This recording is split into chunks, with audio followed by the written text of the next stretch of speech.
जय हिंद प्यारे मित्र, आप देख रहे हैं विजन ऑफ मैथ्स, जहां पर आपको जनरल मैथ्स की कंप्लीट कॉम्पिटिटिव एग्जाम की तैयारी के लिए ये दूसरा दिन है। पहला दिन सिलेबस की डिस्कस की थी, दूसरा दिन आज हम परसेंटेज से चालू करते हैं।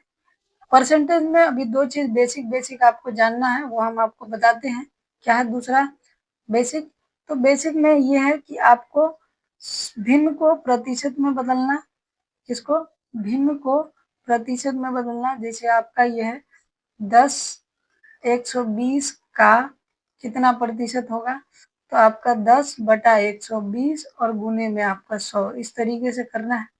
तो 0 से 0 खत्म हो गया, ये आपका हो गया 100/12। तो ये हो गया आपका 25/3, यानी कि आपका 8 3 24, 8.33%। एक तो ये है।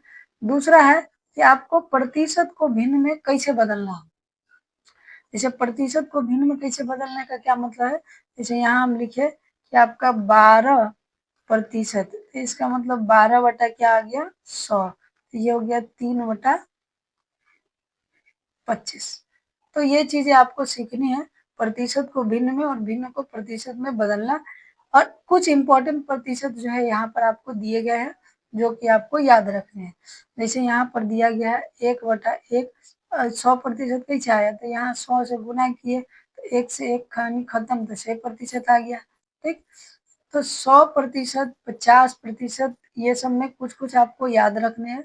जैसे 1/1 का मान होता है 100%, 1/2, यहाँ पर आप 2 से इधर भाग दिए थे तो इधर भी दे लिए 50%।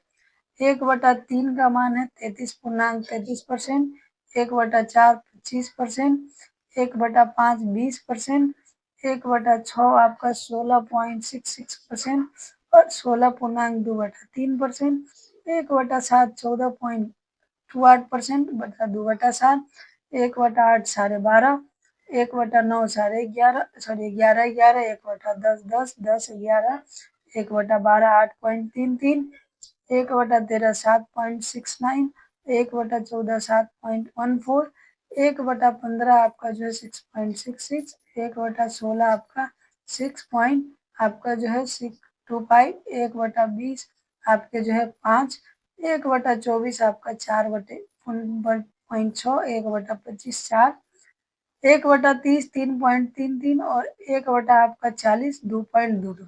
तो यहाँ तक इतनी बातें आपको याद रखनी थी, पहली बात। अब इससे जो डेराइव होता है वो भी हम समझेंगे। यहाँ पर देखिए, अब जैसे 2/3 आ गया, क्या है यहाँ 2/3। तो अभी आप पढ़े थे 1/3 के लिए 33.33%। अब ऊपर 2 का गुना हुआ है तो इधर भी 2 का गुना कर दिए। क्या कर दिए? 2 का। 1/4 का 25 पढ़े थे, 3 से गुना हुआ है तो 3 से गुना इधर भी कर दिए। 1/5 का आप 20 पढ़े थे, 2 से गुना हुआ है तो 2 से गुना इधर भी कर दिए। 1/5 का आप 20 पढ़े थे, 3 से गुना हुआ 3, 4 से गुना हुआ 4। 1/8 का आप 12.5 पढ़े थे, 3 से गुना हुआ 3 से गुना कर दिए। 3 तिहाई 9, 12 तिहाई आपका 36 1 37। आपका 1/5 का यहाँ पर आप पढ़े थे 1/8 का 12.5, 5 से गुना हुआ गुना कर दिए। सेम इसी तरीके से यहाँ पर 7.8 में 7 से गुना। 2/7, 1/7 का आप पढ़े थे 14.28, 2 का गुना हुआ तो 2 का गुना कर दिए। 3 का गुना, 4 का गुना, 5 का गुना। 1/9 का आप पढ़े थे 11.11, 4 का गुना हुआ 4 का कर दिए, 5 का गुना हुआ 5 का कर दिए। उसी तरह आपका 1/9 में जो है आपका 1/11 का आप पढ़े थे 9.09, यहाँ पर 1/11 2 से गुना, 2 से गुना, 3 से 3 से 4 से 4 से 5 से 5 से 6 से। तो यहाँ तक आपको क्लियर होगा। चलते हैं आगे। आगे है आपका, बोले थे टाइप वाइज आपकी क्लासेस चलेंगी, तो टाइप वाइज आपके एग्जाम्पल्स सेट है। यहाँ पर आपका है पहला टाइप इनकम एंड एक्सपेंडिचर, यानी कि आय और व्यय है आपका, आय और आपका व्यय। ठीक, चलते हैं। देखिए पहला उदाहरण जो है आपका, यहाँ पर आय और व्यय में समझने से पहले समझ लीजिए कि इनकम जो होता है आपका, वो आपका सेविंग प्लस एक्सपेंडिचर के बराबर होता है। ठीक। अब मान लो कि कहा इनकम में वृद्धि, तो वृद्धि कैसे निकालेंगे, तो पुराना इनकम और उसमें जय प्रतिशत का वृद्धि हुआ है 100 में जोड़ के और बटा में 100।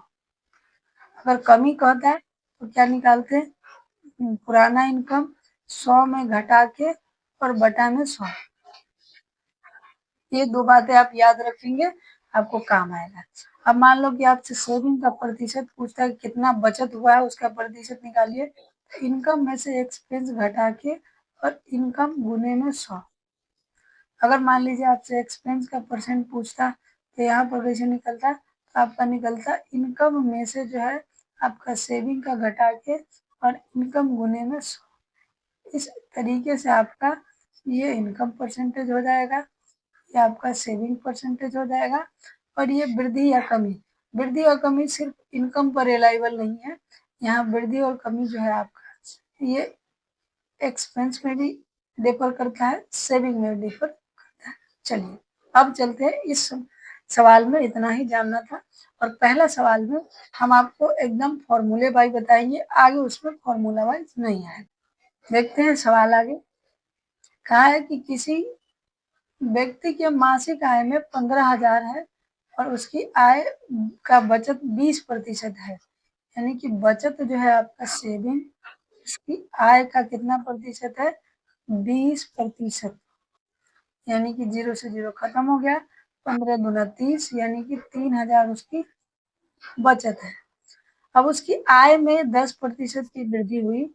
अभी हम बताए कि वृद्धि कैसे निकालना है, आपको बेसिक से बता रहे हैं बस अभी कि 100 यानी कि 15,000 और 100 में जितना वृद्धि हुआ है उसको ऐड कर देना है, अगर कमी होता तो घटा देते हैं। आपका 15,000 गुने में 110 बटा में 100, 100 से ये खत्म हो गया, इसको गुना करेंगे 561000 आपका, यानी कितना हो गया आपका, तो ये हो गया आपका 16,500। और कहा है कि उसकी बचत नाम मात्र है, यानी कि बचत में वही है, कोई परिवर्तन नहीं हुआ है। तो नया व्यय क्या होगा, तो नया व्यय क्या हो जाएगा, तो आपका इनकम 16,500 था, उसमें बचत पहले 3,000 ऊपर रहा था, तो घटा देंगे तो 13,500 आ जाएगा, 13,500। तो ये हो गया आपका आंसर। लेकिन इसमें जो आप समझना है, हम बार बार आपको इस तरीके से नहीं दिखेंगे और लिखेंगे, आपको समझिए। अभी आप जो पढ़े थे, क्या पढ़े थे कि 20% का मान होता है 1/5, इसका इस्तेमाल करेंगे। 10% का मान होता है आपका 1/10। अगर वृद्धि होगा तो हम इसमें जोड़ेंगे, यानी कि लिखेंगे 11/10, और अगर कमी होगा तो घटाएंगे, लिखेंगे आपका 9/10। अगर वृद्धि होगा तो लिखेंगे 6/5, और अगर कमी होगा तो लिखेंगे 4/5। तो अब आगे से हम इसी परसेंटेज का इस्तेमाल करेंगे। चलिए अब आगे सवालों में हम लगाते हैं आपके लिए ये सब काम। अब देखिए कि सवाल आपका दिया है कि आय है 15,400, उसका मासिक व्यय है आपका 7200। अगर आय में 20% का वृद्धि होता है तो नया आय क्या होगा, तो नया इनकम पहले देख लीजिए। तो ध्यान दीजिए 15,000 कितना था आपका 400, 20% यानी कि 1/5, और 1/5 यानी कि आपका हो जाएगा 6/5। 5 से ये कट जाएगा आपका, 5 तिया 15, 0 5 40, यानी कि 0, 8 छक 48, और ये हो गया 6 3 18। ये हो गया नया इनकम। अब आ जाते हैं उसके व्यय में 5% की वृद्धि हुई, यानी कि नया एक्सपेंस कितना आ जाएगा आपका, तो 7200 था, 5% मतलब 21/20, यानी कि 20%, 20 का मान 7200 है तो 21 का मान 1 बढ़ेगा, यानी 1 कितना होगा, तो 20 से आप काट दीजिए, ये कट जाएगा 360, यानी इसको गुना कर देंगे आपस में तो आपका हो जाएगा यहाँ पर 7560। हम गुना नहीं किए, अब जोड़ दिए 360 को 7200 में, क्योंकि यहाँ 1 का अंतर है और ये 1 का ही मान लिखता है। ये हो गया। तो अब आपसे पूछा है कि उसकी बचत में प्रतिशत वृद्धि ज्ञात कीजिए, यानी उसके बचत में कितना प्रतिशत का वृद्धि हुआ है। तो बचत में वृद्धि के लिए पहले बचत निकालना होगा। निकालिएगा कैसे, 15,400 माइनस में 7200 आप घटा दीजिएगा, तो आपका कितना आ जाएगा 8200, क्योंकि 400 में से 200 गया 200, 15 में से 7 गया 8। अब बचत में वृद्धि कितना हुआ है, तो ध्यान दीजिए कि यहाँ से यहाँ आप पहले बचत निकालिए, नया इनकम और नया खर्चा। तो 0 2 आपका यहाँ पर 9 आपका 0, ये 10,920। अब यहाँ पर इसमें से निकालिएगा वृद्धि, दोनों का अंतर, तो आपका 0 2 और 9 में से आपका 8 गया, आपका जो है सॉरी 9 में से 2 गया 7, और ये हो गया 2। और किसके परसेंट निकालना है, तो बचत का, तो बचत से निकालिए, 0 से 0 खत्म हो गया।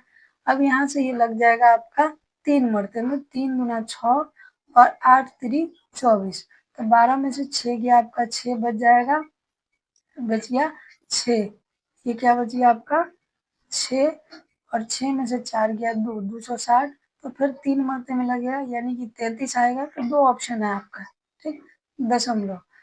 तो अब लगेगा आपका कितना 200, आपका जो है आपका 3 मरते में, तो 200 लगा था आपका 46, तो आपका यहाँ पर 14 बच जाएगा, यानी कि 140 के करीब बचेगा। तो 2 मरते भी नहीं लगेगा आपका, 1 मरते में लगेगा। तो 33% 1.7 इसका करेक्ट आंसर हो जाएगा। अब ये सब चीजें जो आपने कैलकुलेशन करके निकाली है, इसको आगे चल के धीरे धीरे हम करके आपको ऐसा बना देंगे कि आपको 1 स्टेप जो है सॉल्यूशन मिल जाएगा। आपको इसमें ज्यादा ताम झाम करने का जरूरी नहीं होगा। चलते हैं अगले उदाहरण पर।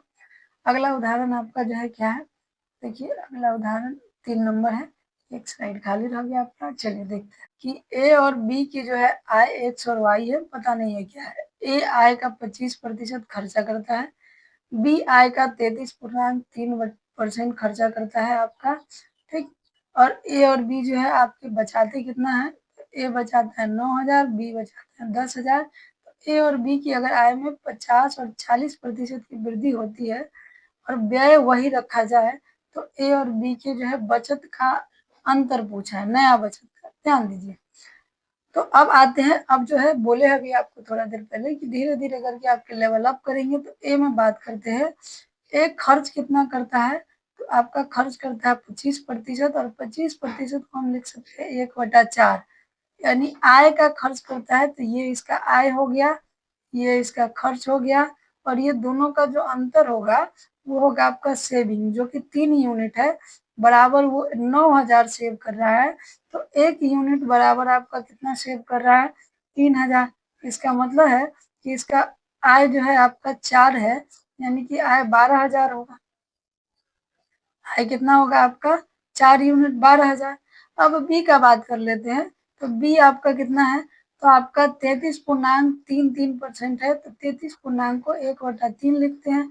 और ये आपका सेविंग कर रहा है 2 बराबर 10,000 है। तो एक का मान कितना है आपका, एक का मान 5,000 हो जाएगा। और तो 3 का मान कितना हो जाएगा आपका 15,000, यानी इसकी इनकम कितनी हो गई आपकी 15,000। अब नीचे वालों को इनकम क्यों माने हैं, क्योंकि यहाँ पर साफ साफ लिखा है आय का खर्चा करता है, ठीक। तो 15,000 हो गया। अब कहा है कि इसके आय में 50% की, यानी कि एक के आय में 50% की वृद्धि, इसका मतलब 3/2। 3 क्या होता है 2। तो 1 यूनिट का मान आपका 3,000 था, तो 3 यूनिट का मान कितना हो जाएगा आपका, तो 3 यूनिट का मान हो जाएगा आपका सॉरी यहाँ पर नहीं, वैसे नहीं होगा, गड़बड़ हो जाएगा। फिर 3 यूनिट का मान 9,000 ही आ जाएगा, वृद्धि करना है ना इसमें। तो आपका यहाँ से इसका 3/2 आप निकाल लीजिएगा, तो 2 से 6 मरते में, यानी कि 18,000 आ जाएगा। कितना आ जाएगा आपका 18,000। अब यूनिट बाई भी निकाल सकते हैं, 2 का मान 12,000, 1 का मान 6,000, 6 का मान 3,000, ठीक। अब 40% मतलब क्या होता है आपका, तो 40% मतलब आपका होता है 2/5, 2/5, यानी 5 यूनिट का मान है आपका 15,000। और तो इसको वृद्धि कर देंगे तो 7/5 हो जाएगा। 5 का मान है 15,000, तो 1 का मान 3 और 7 का मान कितना हो जाएगा 21,000, ठीक। अब ध्यान दीजिए, कहा है कि वो अपने जो है क्या करते हैं, तो अपने जो है खर्चा का प्रतिशत वही रखता है, मतलब खर्चा में कोई भी बदलाव नहीं है, खर्चे में कोई भी बदलाव नहीं है। तो नए बचत का अंतर क्या होगा? तो नया बचत होगा कितना इसका ध्यान दीजिए। तो खर्चा आपका 25% था, यानी कि नया बचत ये हो जाएगा 3/4, 3/4। तो ये कट गया आपका 9 और ये कट गया आपका 9,000। 9,000 में फिर आ जाएगा आपका 4500, 5×3 = 15 और 12×1 = 13, यानी कि 13,500। 21,000 है और ये खर्चा कर रहा था 33 परनिंग, यानी कि बचाएगा 2/3, 7×2 = 14,000। अब दोनों के बचत में अंतर कितना है? यहाँ 14,000 है, यहाँ 13,500 है, यानी कि बचत कितना है आपका 500। बचत कितना है आपका 500। अब इसमें से मोस्ट ऑफ द कैलकुलेशन ऐसा है जिसको आप माइंड में कैलकुलेट कर सकते हैं। अब हमको चूंकि आपको सिखाना है, ठीक है, आपको उस लेवल पर भी बताएंगे कि जहाँ पर आपको माइंड में कैलकुलेशन हो, उस लेवल पर भी आपको लेके जाएंगे। हमको चूंकि सिखाना है इसलिए हम आपको बता रहे हैं, ठीक। चलिए आगे चलते हैं अगला उदाहरण की ओर। मधु अपनी मासिक आय का 20% बचाती है, लेकिन बाजार की कीमत में बढ़ोतरी के कारण केवल 2,000 रुपया बचा सकती है, जो उसके पिछली बचत का 40% है। मतलब कि पहले कुछ बचाती थी 20%, क्या था नहीं पता है, लेकिन इतना पता है कि बाजार में कीमत सब सामान का बढ़ गया, तो उसका बचत कम हो गया है 2,000, जो पहले वाले बचत का 40% है। 40% यानी कि 2/5। तो पहले वाला बचत अगर 5 था तो अभी वाला बचत कितना है 2। तो 2 का मान है आपका 2,000। इसे देखिए माइने में सॉल्व होगा तो 5 का मान कितना हो जाएगा आपका 5,000। अब 20% था, 5,000 किसके बराबर था आपका 20%, क्योंकि ये स्टार्टिंग वाला बचत था और यही कहा है कि 2,000 जो बच रहा है वो पिछली बचत का 40% है।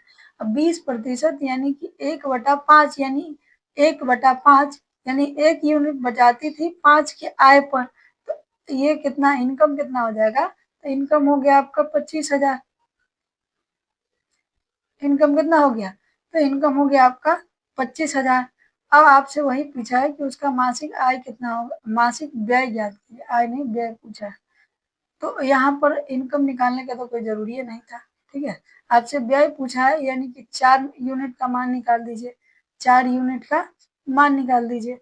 तो 5 का मान था थी, 1 का मान था आपका 5,000, 4 यूनिट का मान कितना हो जाएगा आपका 20,000। 4 यूनिट का मान कितना हो जाएगा आपका 20,000, यानी कि ये इस सवाल का करेक्ट आंसर हो जाएगा।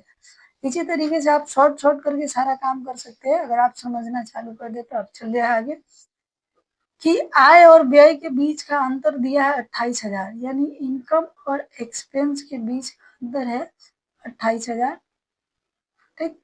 और अगले महीने में आय में 20% की वृद्धि होती है और व्यय में 10% की कमी होती है, जो व्यय से दुगुना हो जाती है। यानी इनकम में 20% की वृद्धि होने के बाद कितना हो जाएगा 6/5, और आय में आपका 10% कमी, सॉरी अभी इसमें व्यय में 10% कमी, यानी कि 9/10, जो कि 2 गुना हो जाएगा इनकम के। तो 5 से ये कट गया आपका और ये 2 खत्म, यानी कि ये 3 से 3 मरते में, ये 3 से 2 मरते में। तो इनकम और एक्सपेंस जो रेशियो में आएगा वो 3/2 आएगा। तो आपका 3 और 2 यानी 1 यूनिट का मान है 28,000। 1 यूनिट का मान कितना है 28,000।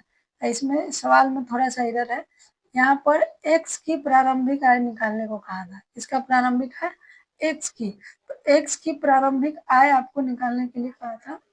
इसका है सॉरी 1 मिनट होगी, आपका क्या कहा है प्रारंभिक आय ज्ञात कीजिए, x की नहीं प्रारंभिक आय निकालने के लिए कहा, सॉरी एक्स वाई तो इसमें है ही नहीं।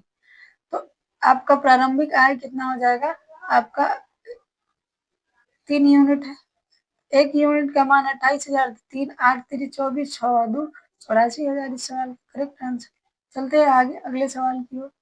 तो ये काफी खतरनाक देखने में लग रहा है, लेकिन ये सवाल है बहुत आसान, बनाइएगा समझ में आएगा। चलिए कि विमान जो है प्रति माह 24,000 रुपया कमाता है, यदि वह 5,000 रुपया किराए पर 4,000 भोजन पर और 3,000 घरेलू खर्च पर।